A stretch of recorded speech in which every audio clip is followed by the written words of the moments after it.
Hello everyone, welcome to education planet. आज की इस वीडियो में हम बात करने वाले हैं हिस्ट्री के सुपर 10 MCQs के बारे में। ये मोस्ट इंपॉर्टेंट क्वेश्चंस हैं जो एग्जाम्स में आ चुके हैं। तो इन क्वेश्चंस के बारे में मैं आपसे डिस्कस करूंगा और आंसर के बाद मैं आपसे उस आंसर से रिलेटेड या उस क्वेश्चन से रिलेटेड और भी जो फैक्ट्स होंगे उनके बारे में भी डिस्कस करूंगा। तो चलिए वीडियो को स्टार्ट करते हैं पहले क्वेश्चन के साथ। और पहला क्वेश्चन है हमारा, 4 वेदों में किसमें संगीत आदि का वर्णन मिलता है? तो आंसर है सामवेद। 4 वेदों में ऋग्वेद, सामवेद, यजुर्वेद और अथर्ववेद आते हैं, जिसमें से सामवेद में संगीत का वर्णन मिलता है और इसे भारतीय संगीत का जनक भी माना जाता है। आप इसको ऐसे याद कर सकते हो कि एस फॉर सॉन्ग और एस से सामवेद। ये मैं याद करने की एक ट्रिक बता रहा हूँ आपको, इसको आप ऐसे रिलेट करके याद कर सकते हो। चलिए नेक्स्ट क्वेश्चन पे आते हैं। इलाहाबाद स्तंभ शिलालेख मुख्य रूप से मौर्य शासक अशोक द्वारा स्थापित कराया गया था। यह स्तंभ शिलालेख किसके विजय अभियानों की जानकारी देता है? तो आंसर है समुद्रगुप्त। समुद्रगुप्त गुप्त वंश का एक प्रतापी राजा था और इसको भारत का नेपोलियन भी कहा जाता है। ठीक है, चलिए नेक्स्ट क्वेश्चन देखते हैं। अब्दुल हमीद लाहौरी मुगल शासक शाहजहां के शासनकाल में प्रमुख राजकीय इतिहासकार था। लाहौरी ने अपनी किस पुस्तक में शाहजहां के शासन कार्यों का वर्णन किया है? तो आंसर है पादशाहनामा। अब इससे रिलेटेड 2 क्वेश्चन बन सकते हैं, एक जो आपके सामने है और दूसरा ये बन सकता है कि पादशाहनामा किसकी बुक है।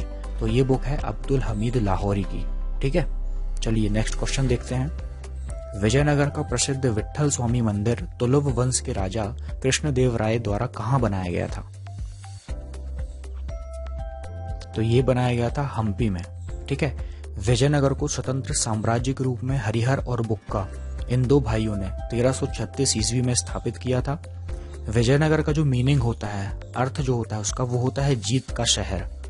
और विजयनगर साम्राज्य में 4 वंशों ने शासन किया था, जिनमें से हैं संगम, सोलुव, तुलुव और अराविडु। तो इनमें से एक है तुलुव वंश, जिसका प्रतापी राजा था कृष्णदेव राय।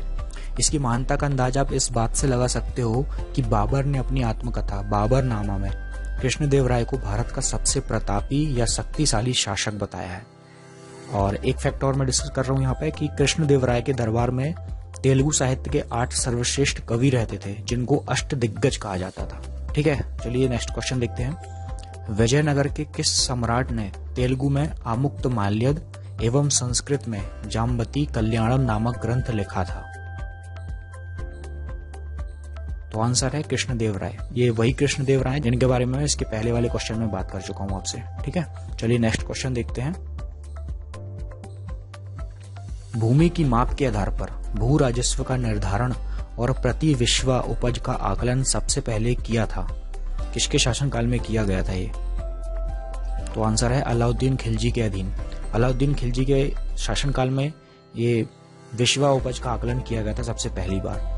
अलाउद्दीन खिलजी जो है वो दिल्ली सल्तनत के खिलजी वंश का सबसे प्रतापी राजा था और इसकी 2 सबसे बड़ी उपलब्धियां थी, जिनमें से एक है सैन्य व्यवस्था। इसके अंतर्गत 3 व्यवस्था थी, दाग प्रथा, हुलिया और नगद वेतन। दाग प्रथा के अंतर्गत घोड़ों को, जो सैनिक घोड़े होते, उन पर एक स्टाम्प लगा दिया जाता था ताकि उनकी पहचान की जा सके कि ये सैनिक घोड़े हैं और युद्ध के टाइम पर उनकी अदला बदली ना हो सके। दूसरा है हुलिया व्यवस्था। इसमें क्या होता था कि जो सैनिक होते थे उनका हुलिया नोट किया जाता था कि वो कैसे दिखते हैं, ताकि युद्ध के टाइम भी उनकी अदला बदली ना की जा सके। और लास्ट था नगद वेतन। अलाउद्दीन खिलजी अपने सैनिकों को नगद वेतन देता था और अलाउद्दीन खिलजी की ये स्ट्रेटजी थी कि मुझे सैनिकों को नगद वेतन ज्यादा ना देना पड़े। अब ये चीज तब कंट्रोल होगी जब महंगाई कंट्रोल में होगी। तो इसने बाजार नियंत्रण को सबसे ज्यादा कंट्रोल किया। ठीक है, ताकि ना तो महंगाई बढ़ेगी और फिर ना ही नगद वेतन की ज्यादा मांग होगी। तो इसकी दूसरी बड़ी सबसे उपलब्धि थी बाजार नियंत्रण व्यवस्था। चलिए नेक्स्ट क्वेश्चन देखते हैं। मुगल साम्राज्य में भू राजस्व मुख्यतः किस में व्यक्त किया जाता था? तो यह है चांदी के रुपए में। ठीक है, नेक्स्ट क्वेश्चन देखते हैं। जहांगीर के दरबार में चित्रकार ख्वाजा मंसूर प्रख्यात चित्रकार था, यानी ये किस ऑब्जेक्ट की पेंटिंग करता था? तो ये करता था चिड़ियों और पशुओं के रूप चित्रों की।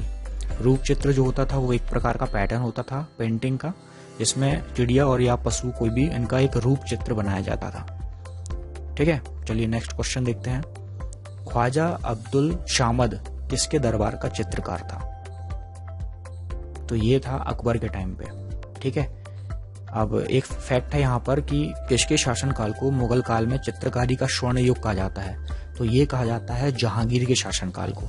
ठीक है, अब नेक्स्ट क्वेश्चन और लास्ट क्वेश्चन है हमारी इस सीरीज का कि किस अभिलेख द्वारा यह ज्ञात होता है कि स्कंदगुप्त ने मौर्यों द्वारा निर्मित सुदर्शन झील का जीर्णोद्धार करवाया था? तो ये पता लगता है हमें जूनागढ़ अभिलेख से।